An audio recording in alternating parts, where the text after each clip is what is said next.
So as we go back, and we're talking about setting the levy and steps, you have to establish some assumptions for the budget. Now, you all do that when you set up a budget. You know, let's say you found out that your health insurance or your life insurance is going to go up by 3% in the district. Our health insurance programs for our employees have gone up by any place between 8 and 13% per year for the last several years. We usually know in advance what it's going to be, so again, that's a calculation. Those types of things are the calculations that goes into the assumptions for making a budget. We see on health insurance. Do you have the option of going up and getting that? Wisconsin use. Yes, it's a yes or no question. We spent some time, Dr. Kale spent some time to try and find better rates. We belong to a cooperative to give us better rates. But there's also, as soon as we want to change who provides health benefits for us, it becomes a union negotiation. Immediately, if not sooner. Just like Wisconsin. They don't just give the money to the union, they go out and buy insurance, right? No, rather do No, that. it's not that.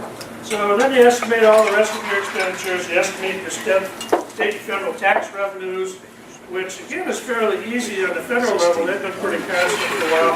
They pay roughly 12% revenue to us, I believe. Don't quote me on that one, please. The state is fairly easy to compute. The difficulty is getting the money. Because the application was done last year and it looked pretty good, but two things occurred. One thing's occurred for the last several years. One is they just don't pay. They withhold the money. And this last year they said with the general state aid funds, they were gonna, this is what you're authorized, this is what you're gonna get, but we're only gonna pay 95%. Right now the rumor for next year is they may only pay 90%. Each 5% is about $312,000. So that makes it very, very difficult. If you notice, I'm saying a lot of things here in support of what Dr. Gale does, because he does a damn tough job. And when you don't know what your revenue stream is, or you think you know what it is, and they say, haha, I was only kidding, we're going to give you 90% this year instead of 95%, that makes it pretty tough to budget. So then you determine your local revenue requirements in the end. That's how you end up with your levy. Just real quick, because some people think... You don't do anything. Some people think GSA is General Services Administration. GSA is... General state aid. Thank you. General state. It's not that much. Thank God it's not How much do GSA. teachers pay into their Government. pensions and health insurance? It's just as bad. Zero? It depends who you ask. If you ask me, I say When the you teachers get a don't pay chance, no anything hurry, in no on hurry. their pension because their pension, the TRS is Teachers Retirement Service, Teachers Retirement System. It's roughly 10%. It's 9.3 or 4 or something percent like that, almost 10%. Whatever they're getting paid, you multiply by 10%, that's what goes into the TRS system. That's the way I see it. The teachers, on the other hand, see it as it comes out of their paycheck. Now, technically it does not, but the bottom line is, and the real correct answer is, it's part of their compensation package. So you can answer that either way you want. If it's come out of their paycheck and it's 10%, or we just add on another 10%, it really doesn't matter. It's coming out of your tax dollars, and it's 10% of what they make or their compensation package goes to the TRS. The health insurance is a little bit different deal. Right now, the district pays 100% of the cost of health insurance for the employee. And, I believe it's 60% of the family coverage dependent coverage. And Private sector. in our last contract negotiation, that was changed a little bit for the better.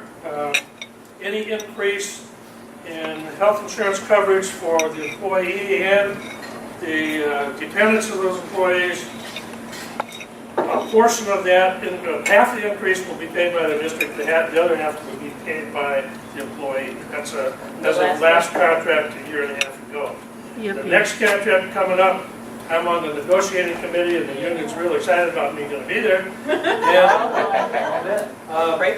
And I shouldn't really say that because I haven't gotten that kind of feedback. feedback from the union, I'm just being funny. But that's going to be an issue that will probably be addressed. And I say probably because I don't know for sure, we haven't had those discussions yet. Yes, sir. Yes, sir.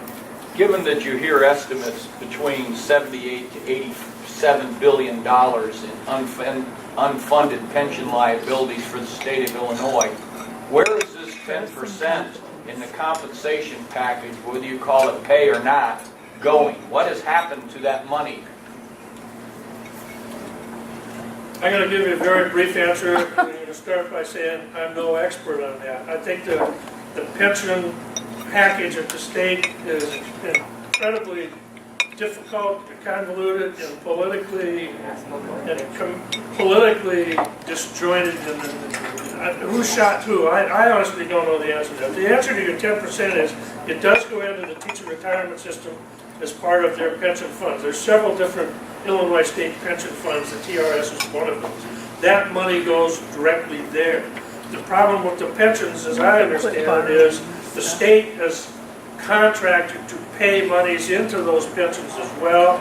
They have not been paying, and who knows whether they will continue to pay. And that, I would personally rather not get any deeper in that because Thank I'll you. just get in trouble. That was a good answer. Thank you. Since you're answering questions, back on the dates, does the district have anything to do with those dates in December? Or is that state set by the state, or is it? We have the capability to set the dates of the board meetings, which are already set out a year in advance, third Tuesday of every month.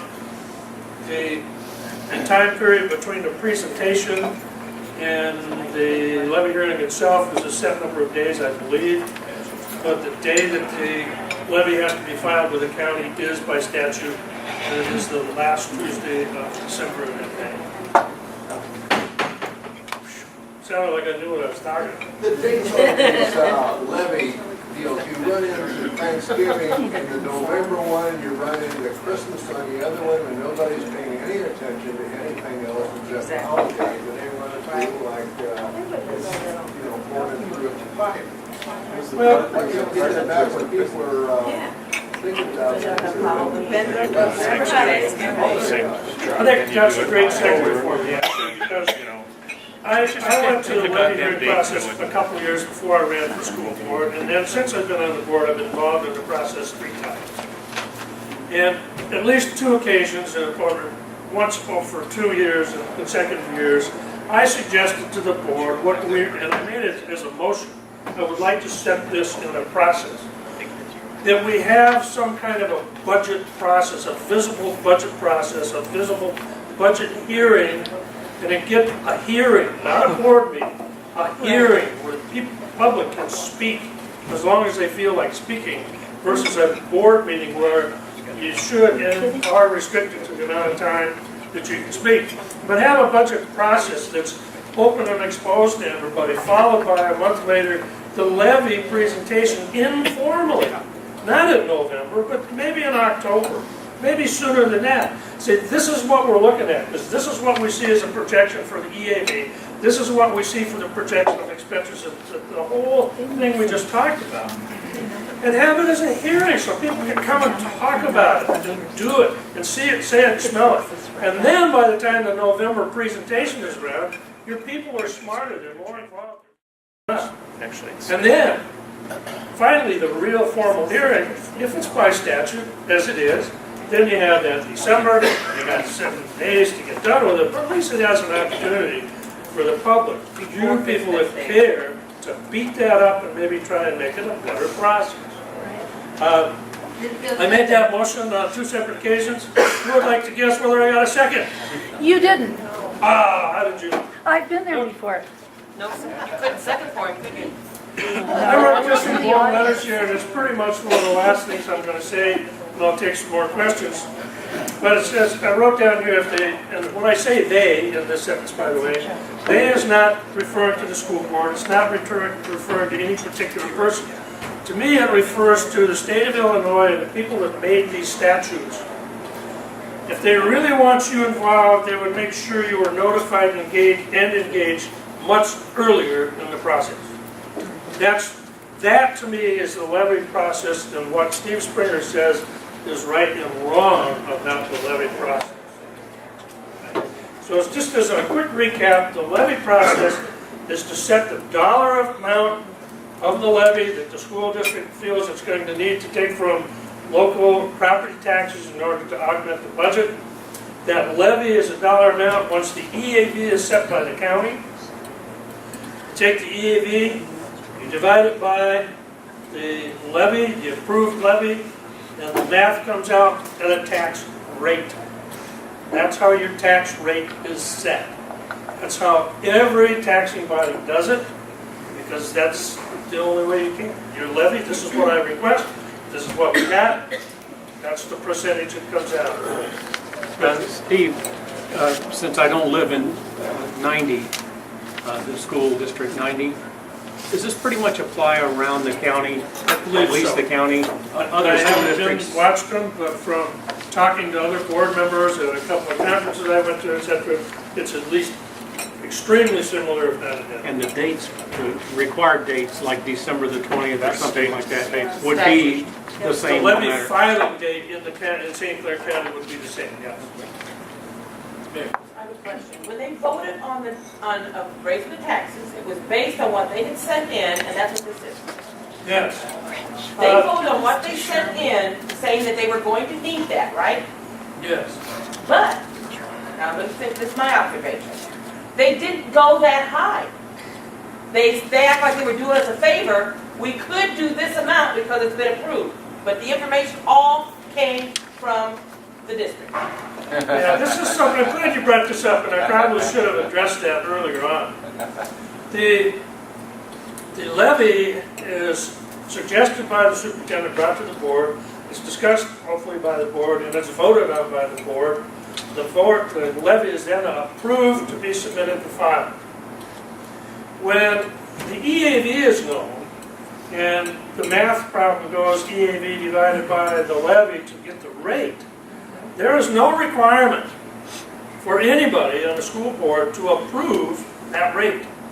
And that's something else I've tried for 3 years in a row to force a resolution in the district that says the superintendent is not the guy that sets that rate, because you can't make it higher, but we can cut it down and make it lower. The superintendent does that on his own. And I have tried to say, if you're an elected board of the citizens here, we ought to raise our hands and say yes or no. Yeah. And the last board meeting, Tuesday the 15th of May, was the very first time that has occurred. And it occurred for one of two reasons. One, I've been pushing for a long time.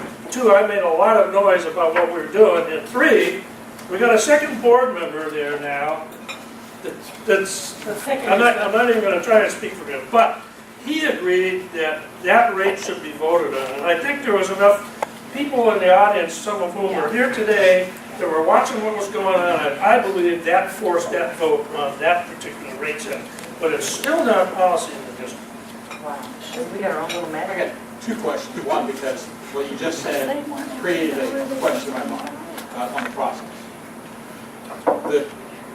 The school board sends up a dollar value to the county, okay? Then the county, with the assessed values for the district, comes up with a property levy rate. Did I say that correctly? Yes. And then that comes back down.